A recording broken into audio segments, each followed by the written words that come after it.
Unit 2, Arranging Data to Convey Meaning, Presenting Data in Tables and Charts. Hello learners, let us get started with Unit 2 from the course Statistical Quantitative Technique. The name of this unit is Measurement of Central Tendency, Mean, Median, Mode. Let us begin this session. The measure of central tendency describes a distribution in terms of its most frequent, typical or average data value. I repeat, the measures of central tendency describes a distribution in terms of its most frequent, typical or average data value.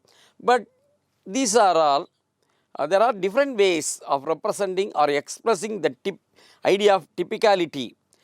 The described statistics most often used for this purpose are the mean, average, the mode, the most frequently occupying score, and median, middle score.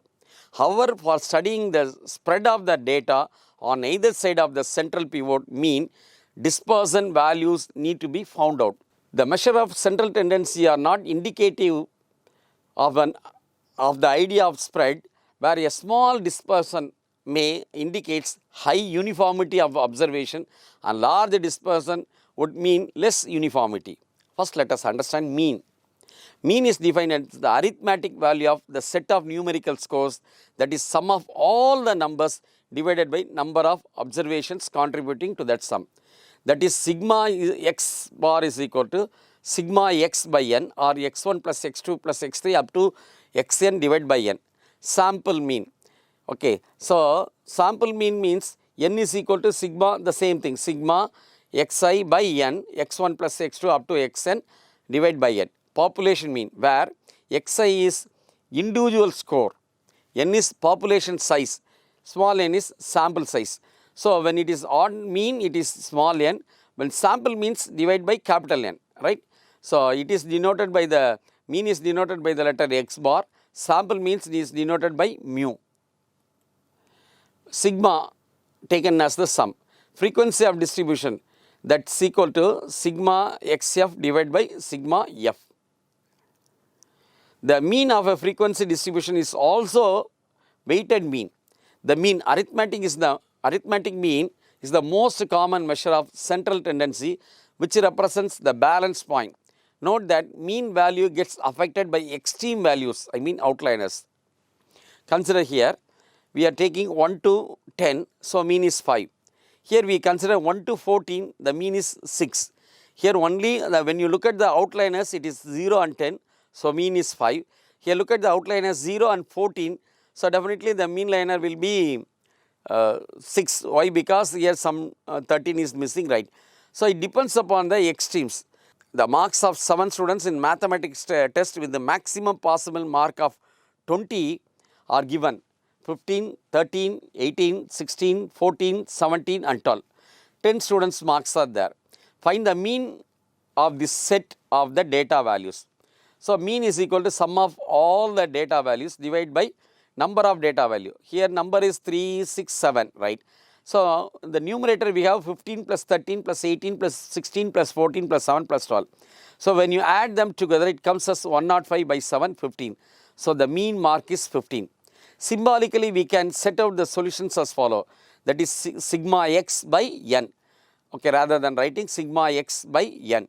So again 15 plus 13 plus 18 plus 16 plus 14 plus 17 plus 12 by, okay, by 7. Number of data value is 7. So 105 by 7. So the mean mark is 15. As mean gets affected by extreme values, another robust measures of central tendency is to require to address these issues of outliers. You may use median values which do not get affected by extreme values. So when you take median, it will not affect by extremes. For example, when you go from here 1 to 9. So 1 to 9, it will be 9 plus 1, 10 by 2, median is 10, right? When you come over here, okay, right from 1 to 14, right? When you go for 1 to 14, that median may be there. But when you come over here, it is, that value median is 5. Note that that for an ordered array, the median is the middle number. Only if n is odd. However, if n is even, Median is the average of two middle numbers. For example, 1, 2, 3, 4, 5, 6. We have 6 numbers. So the middle number is 3 and 4. 3 plus 4 by 2, that is 3.5 will be the median. The median of a set of data values is the middle value of the data set when it has been arranged in the ascending order. That's very, very important. When it is in the ascending order, that is from the smallest value to the highest value. We would now find median for the marks of 9 students in geography test that had a maximum possible marks of 50 are given below. So their marks are listed 47, 35, 37, 32, 38, 39, 36, 34 and 35. So what is asked? Find the median of all this. So we have to arrange in ascending order. So 32, 34, 35, again because two 35s are there, 35, 36, 37, 38, 39 and 47. So when you look at here, only we have odd numbers. So here it is 4, here it is 4. So middle is 36. So the fifth data value 36 is the middle value of this arrangement. Okay, look at here. Here we have 1, 2, 3, 4. Here we have 1, 2, 3, 4. So average mean value is 36. Note the number of values n in this data set is 9. So median is 1 divided by 2, n plus 1 we said. So 1 divided by 2, 9 plus 1. So 10 by 2, fifth value is 36. So we can do in another way, instead of doing these things, count the numbers, divide by 2, plus 1 by 2. Here the numbers are 3, 6, 9. 9 plus 1, 10 by 2 is 5. Fifth number is 1, 2, 3, 4, 5. Fifth number is 36. So in general, median is equal to 1 by 2 into n plus 1, where n is the number of number of data values in the sample, right? So median is 1 by 2 into n plus 1 value, where n is the number of data values in the sample. If the number of values in the data set is even, what happens? Then the median is the average of the two middle values. Further, we find the median of the following data. For example, this is the data 3, 6, 7, 8 data are there. First, we have to arrange it in the ascending order. So 10, 12, 13, 16, 17, 18, 19, 21. Okay, here 3, here it is 3. So center is 16 plus 17. 16 plus 17 is 33. 33 by 2 is 16.5. So number of values in the data set is 8, since which is even. So the median is the average of the two middle values. Median is equal to fourth value plus fifth value. So it is 16 plus 17 by 2, 16.5. Alternate way, there are 8 values, okay, in the 8 values in the data set. So as we said in the previous case, n plus 1 by 2 the nth value. Here the number of values are 8, 8 plus 1 is 9, 9 plus 2 is 4.5, 4.5th value. So fourth value is 16, fifth value is 17. So it will be 16 plus 17 by 2, it is 16.5. Okay, this is about median. Now let's go to mode. We will understand mode now.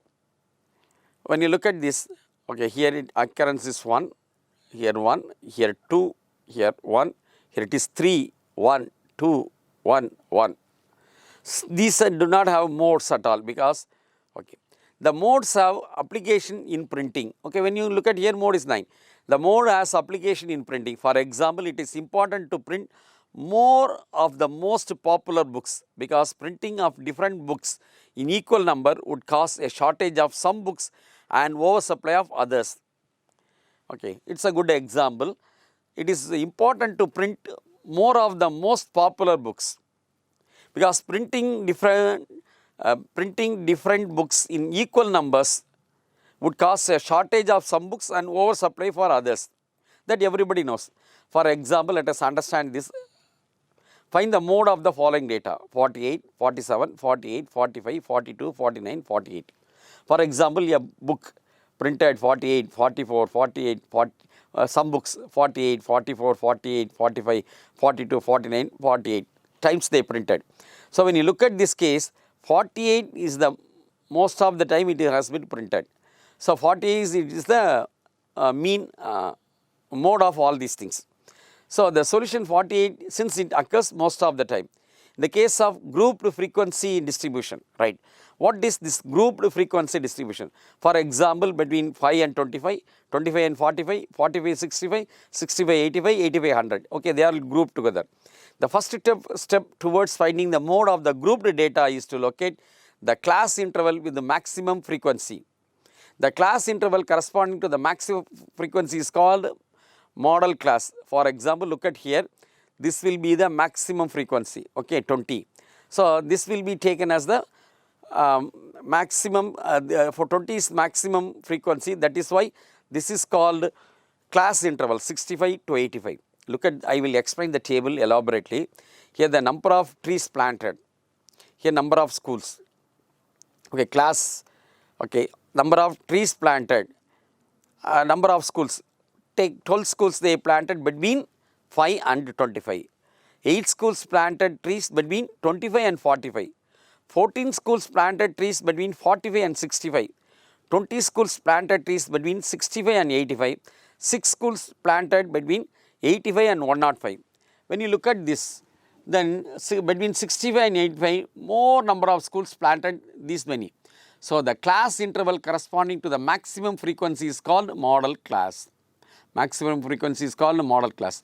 Mode is equal to, okay, L by L plus H into Fi minus Fo divided by 2Fi minus Fo minus Fz or Fz. Okay, where L is lower class limit of model case, H is high class, okay, this is lower class, this is like high class. F1 is frequency of model class, F0 is frequency of class preceding or just before model class.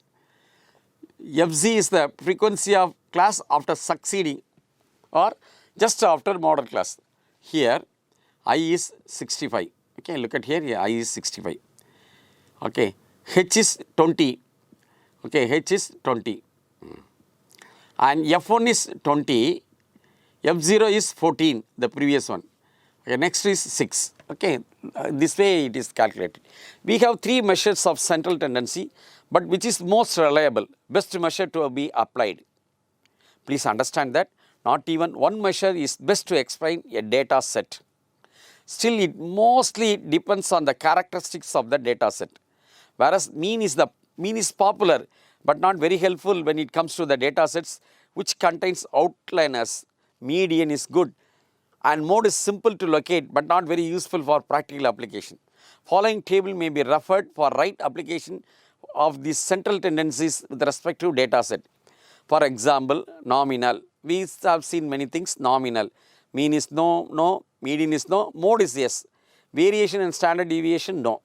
Ordinal, no. Median is yes. Mode is yes. Variance and standard deviation is no. Interval bar ratio, median is, mean is yes. Median is yes. Mode is yes and variation standard deviation is also yes. Finally, we come to an end of this session.